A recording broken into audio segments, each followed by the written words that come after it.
1,000,000 years isn't enough because you won't suffer for that long. You will spend the rest of your forever in prison, and it doesn't feel satisfying. Nothing will ever make this right. This kind of grief stays. It was an incredibly emotional day in court for the families of the victims of the Long Island serial killer Rex Heuermann, who had pleaded guilty to the murders of 7 women spanning from 1993 to 2011. My mother was not a headline, a statistic, or a label. You thought you took her voice, but you didn't know that she had people who loved her. You hunted her, and I hunted you. His actions changed the course of my life forever. They devastated my family, but they also shattered the lives of his own family, who now must live with the knowledge that they shared a home with a serial killer. We have reached the final chapter of this high-profile case that has cast a shadow over the shores of Gilgo Beach on Long Island and over so many families for years. I'm 48 Hours correspondent Erin Moriarty, and this is Case by Case. On Wednesday, June 17, 2026, Heuermann was sentenced to life in prison without the possibility of parole for 3 counts of first-degree murder, and then 25 years to life for each of the 4 counts of second-degree murder, all to run consecutively for the murders of Melissa Barthelemy, Megan Waterman, Amber Costello, Maureen Brainerd Barnes, Jessica Taylor, Sandra Costilla, and Valerie Mack. Rex Heuermann spoke in court, didn't say a lot, and he showed very little emotion.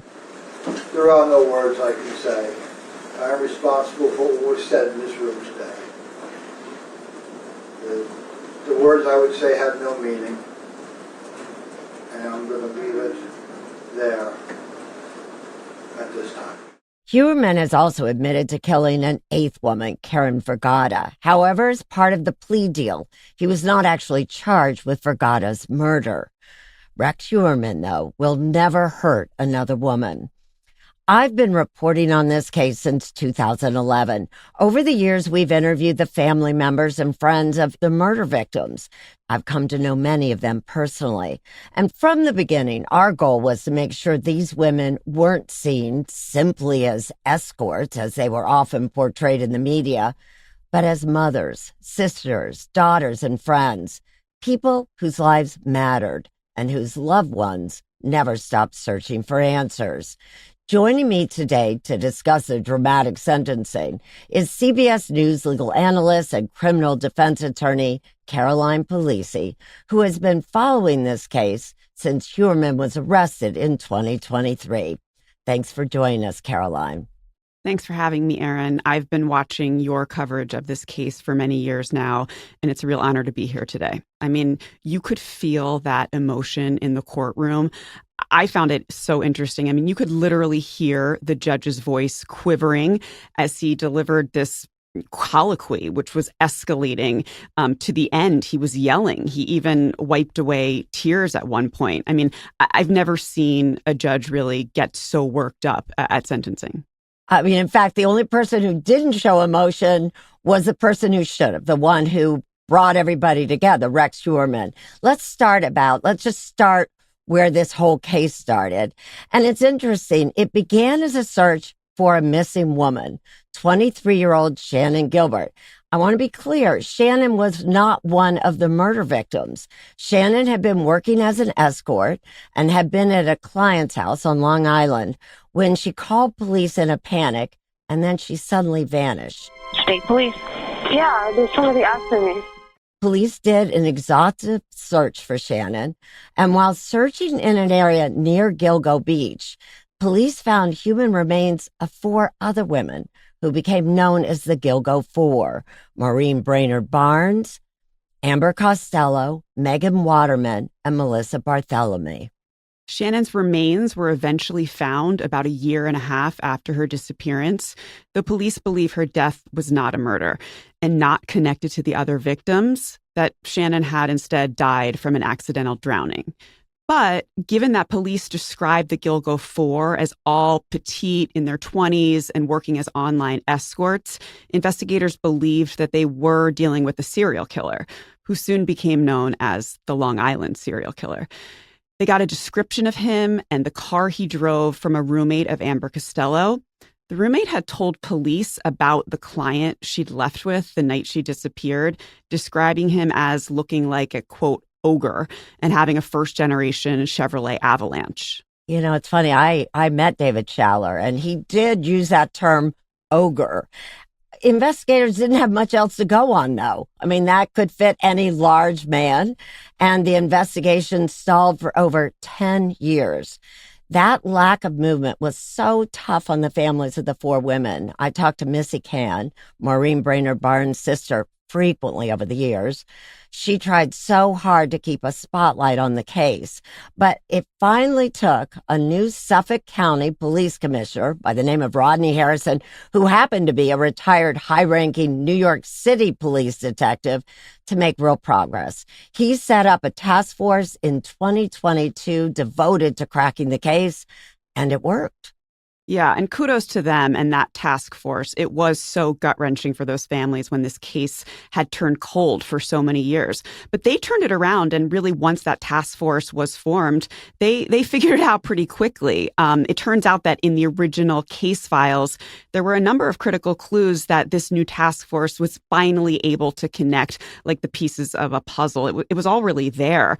Like that information we just talked about from the roommate of Amber Costello, who told police about this big ogre-like man who drove a Chevy Avalanche.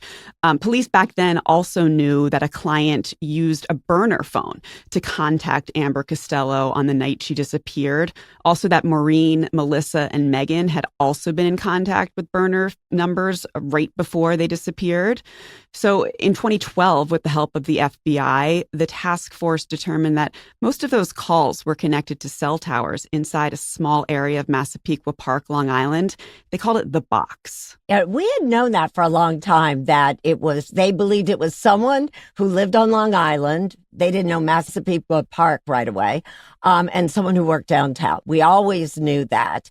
So the task force knew now that they were looking for a large-built man who also lived in that small area, the box, and owned a Chevy Avalanche, and he owned it at the time of the disappearances.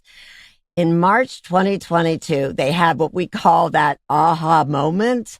A female state trooper linked a man by the name of Rex Heuermann, who lived in Massapequa Park, to a first-generation Chevrolet Avalanche pickup truck that was registered to him at the time of the murders. So after years, and we are talking years of uncertainty, suddenly 6 weeks sounds so fast to identify a suspect. I have to be honest, I remember hearing the news, Rex Heuermann, I mean, that name wasn't even on the radar. Same. I mean, I was shocked. I was really initially just stunned by the profile of this guy. I mean, essentially, he's the monster living among us, right? He went undetected for years. They finally were able to put all of those pieces together. Investigators say Heuermann's personal cell phone records show that his phone was in the same area as those burner phones when they were used to contact victims. They also say that when the burner phones contacted victims, they were often in Massapequa Park, where Heuermann lived, or Midtown Manhattan, where his architectural firm was located. But there was also DNA evidence. Police tailed Heuermann and recovered his DNA from a discarded pizza crust in Midtown Manhattan, which was consistent with the DNA profile found on a male hair discovered with Megan Waterman's body. And from a legal perspective, when you think about investigative techniques, a discarded pizza crust is fair game for law enforcement to use to test for DNA. Remember, Heuermann had never been arrested before, so obviously none of his forensic information was in any database like CODIS, which is the centralized system that combines local, state, and national crime labs information. So they had to get a new sample for this guy. And that's what made it so difficult to track him down for so long, was usually a killer is connected to a victim, and he was picking strangers. So this DNA became so crucial. Heuermann was arrested in 2023, and he was charged with multiple counts of murder in the deaths of Melissa Barthelemy, Megan Waterman, and Amber Costello. He pleaded not guilty. And then in 2024, he was also charged with more murders: Maureen Brainerd Barnes, Sandra Costilla, Jessica Taylor, and Valerie Mack. And again, also pleaded not guilty. So let's talk a little bit, Caroline, what the investigators learned about this man after his arrest. Well, that's right, Erin. I mean, it's just so chilling. This is where we start to get this picture of a serial killer essentially hidden in plain sight.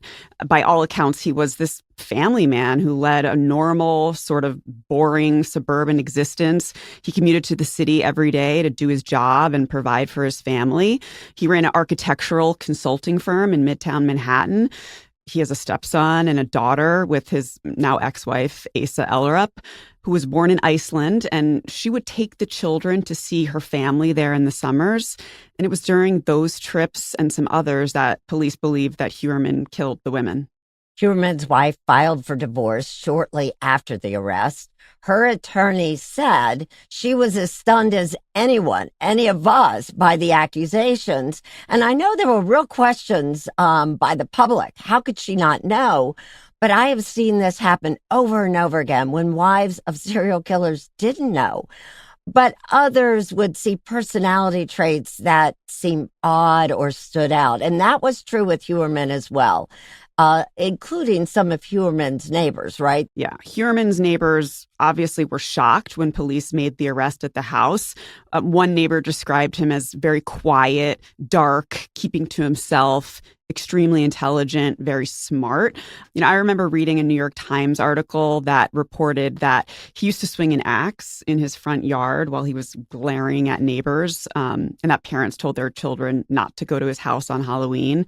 I think we all have that one weird neighbor, you know, that we all tell our kids not to go to on Halloween, but none of us obviously expect them to be a serial killer.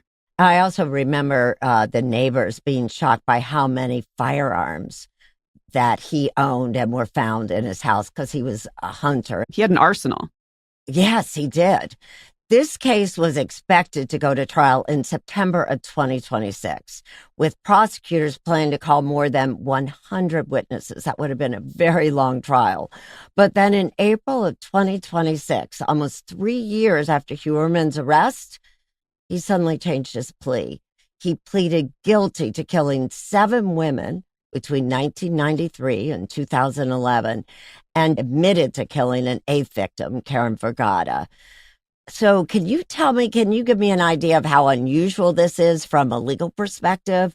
Why do you think he decided to take a plea? Yeah. I mean, to tell you the truth, I wasn't totally surprised. I think the timing was more surprising than the guilty plea itself.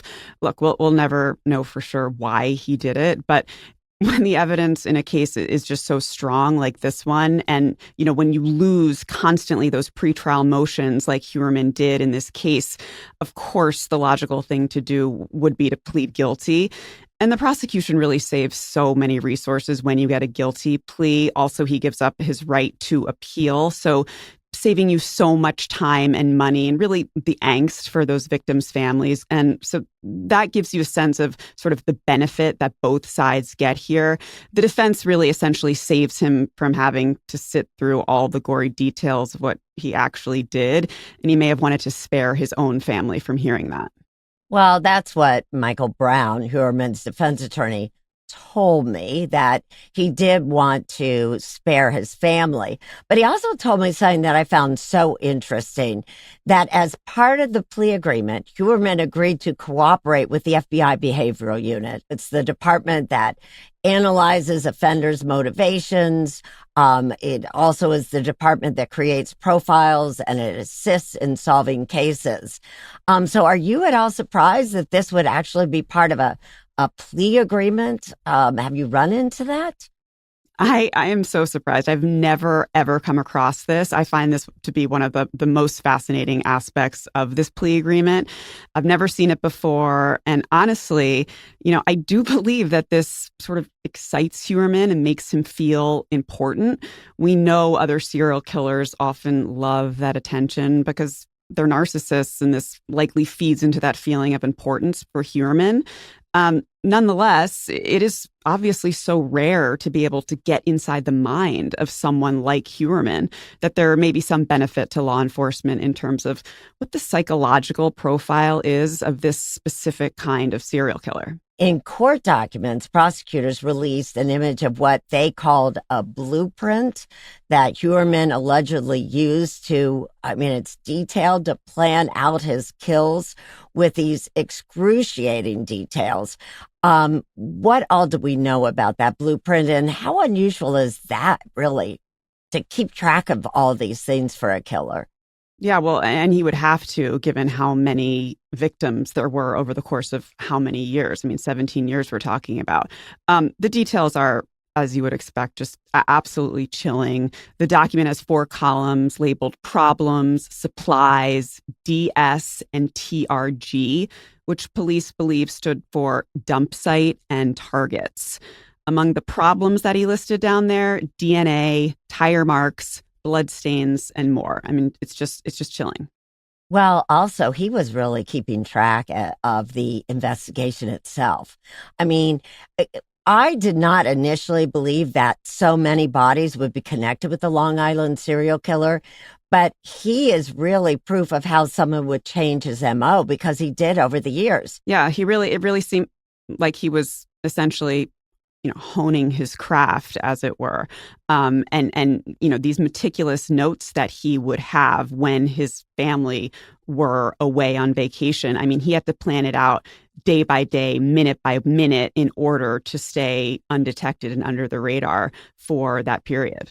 And there were also some interesting reports of how Heuermann has spent the last 3 years in jail. Specifically what he reads, who he's been talking to, that also give a sense of his character and mindset. Yeah, absolutely.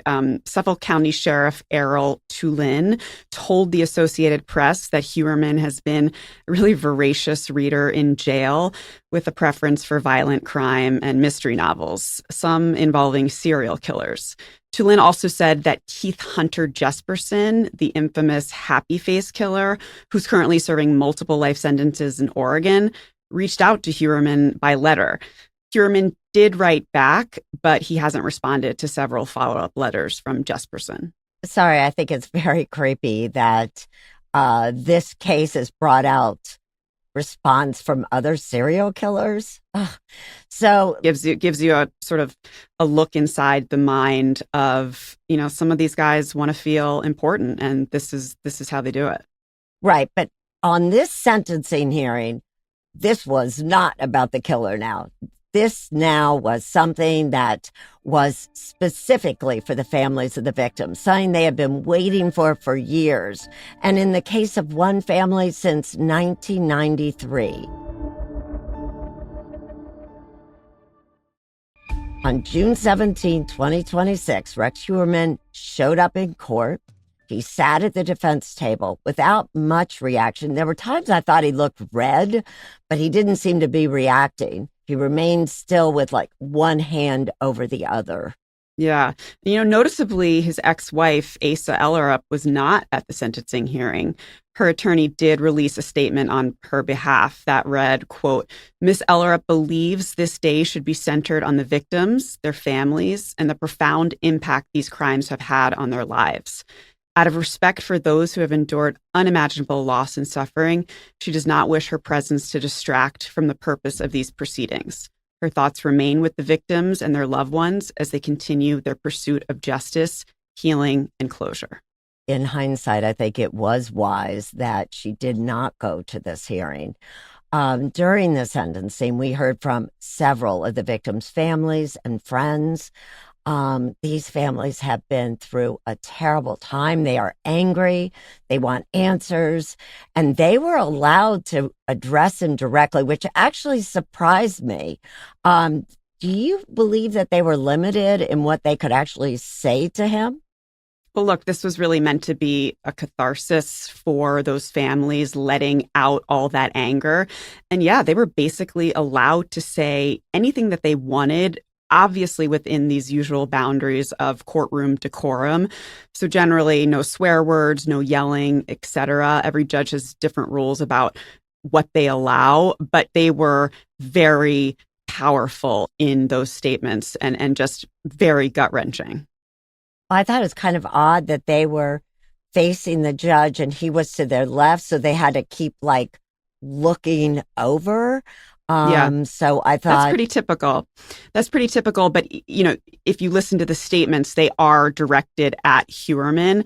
I thought, while he was emotionless, you could see sort of something on his face that wasn't, it wasn't penetrating. He wasn't feeling the emotion that was on display by the victims' families. Well, it could be also because he was like looking down most of the time. We first heard from Valerie Mack's family. She disappeared in 2000, and this is what her adoptive mother, Joanne Mack, said to the court. Even though justice is done, it cannot replace what you have taken from us. Or can it give our beloved Valerie back her life here on earth? I do, however, want you to understand that even though you were able to commit these horrendous atrocities against our daughter, and no matter what sense of power or control you felt over Valerie's body, you were never able to touch her soul.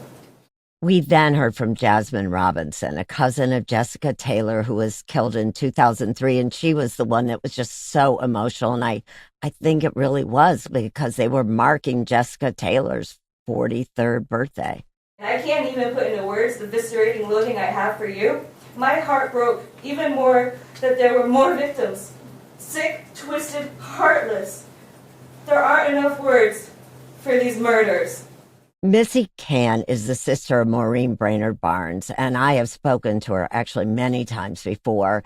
She always carried so much guilt. The last time she talked to her sister had called her from Penn Station right before she disappeared, asking for a ride home, but Missy was living in Connecticut. It was late at night. So this is what Missy said at the hearing, and this just broke my heart. When Rex chose to take Martin's life, he didn't just take her from us. He took my sense of safety. He took my peace of mind. He took the way I used to move through the world without fear. In many ways, I became one of his victims, too. Well, I do have I could say that just what I had forgotten until I heard her speak is that they also had a brother, Will. And I mean, she just vanished and then he died. So Missy lost 2 siblings and then had all of this guilt. Yeah, it's absolutely gut-wrenching. Also in attendance there was Maureen's son, Dylan Haggett, who was just 1 year old at the time of her murder. He spoke about how he never had her when he needed her, and she never got to see who he had become. And there was Nicolette Brainerd Barnes, Maureen's daughter. She spoke really lovingly about her mother, but then really turned her anger on Heuermann. You are a pathetic man who thinks you're better than women. You need to believe that sex workers are subhuman because you're a coward who takes out your own shortcomings on others. I feel bad for you because your capacity for hate means that you can't possibly understand love, the purity of it, the kind of love I had and still have for my mother. Seeing your last court appearance and the way you smirked as you finally confessed to what you did to my mother proves that you need to be locked away for the safety of the community. There are no words extreme enough to communicate the level of depravity within you. You make me sick and I don't forgive you. Well, I think it's the toughest for the kids. The kids of these women, they never really got to know their parents. Megan Waterman's daughter, Liliana, I know her as Lily Waterman, who's so grown up now, started her statement and she was so caught up in emotion and she was sniffling as she was trying to speak. And I hadn't even thought about this. She was noting that she is now the same age as her mother was when she was pregnant with her. And Liliana expressed how difficult it had been living out this tragedy so publicly. For years, my mother's murder has been discussed in articles, television specials, podcasts, and across social media. There are weeks when I cannot bring myself to open any social apps because I am constantly confronted with reminders of the worst thing that's ever happened to me. I am grateful that people want to say her name and seek justice for her, but there's a difference between remembering who she was and profiting off of the tragedy that she's been through. Then there was a statement from Kimberly Overstreet. That was the sister of Amber Lynn Costello. That was read aloud in court. In it, she spoke of finding religion and direction in the wake of her sister's murder. And she actually credited her sister's death as leading to a crack in the case.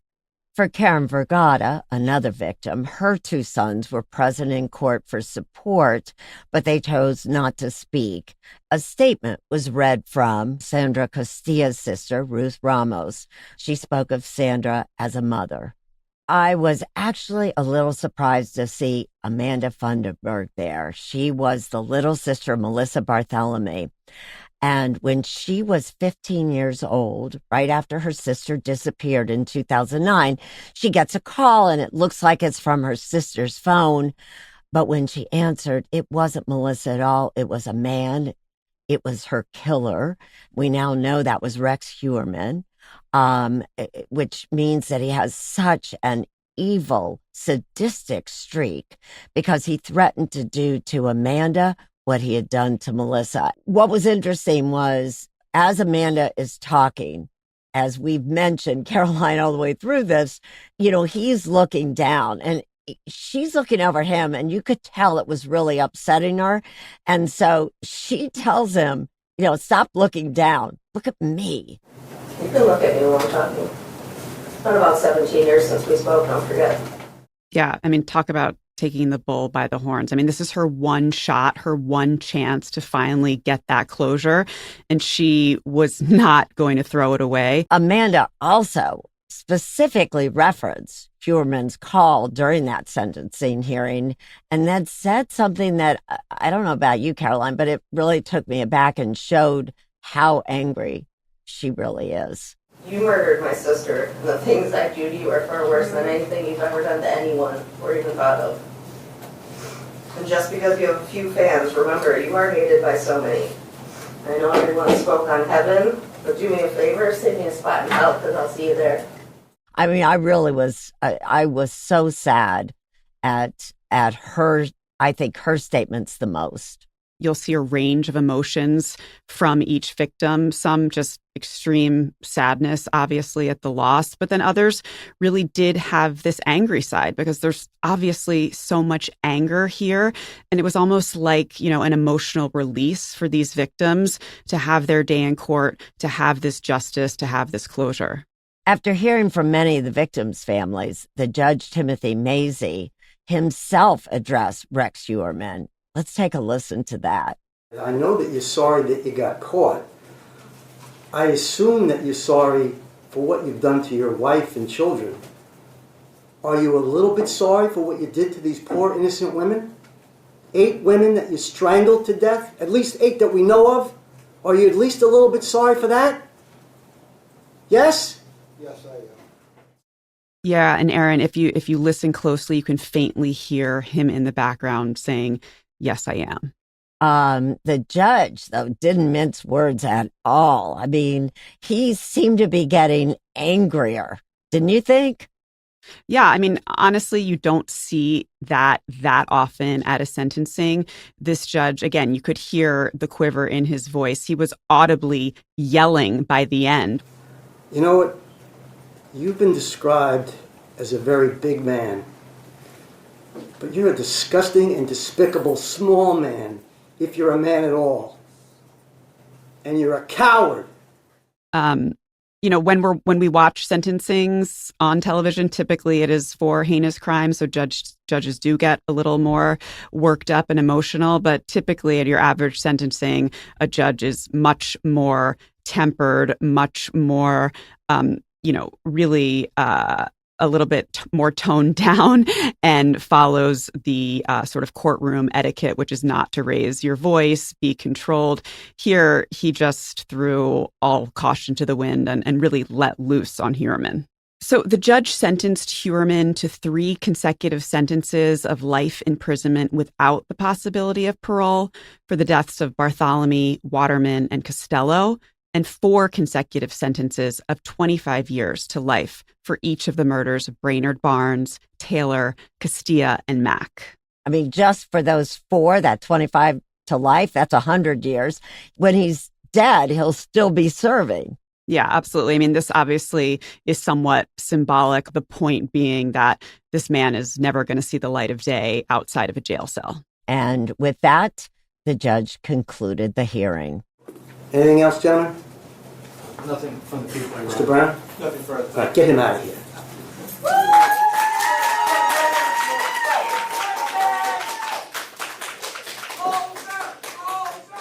I mean, you can hear the cheers and jeers in the courtroom, almost like this physical release for the victims' families who've just been waiting so long for justice. But I even though you hear cheers, what I always hear after these kind of cases is no one really wins. They get to face him. They don't get their loved ones back. None of those women are coming back.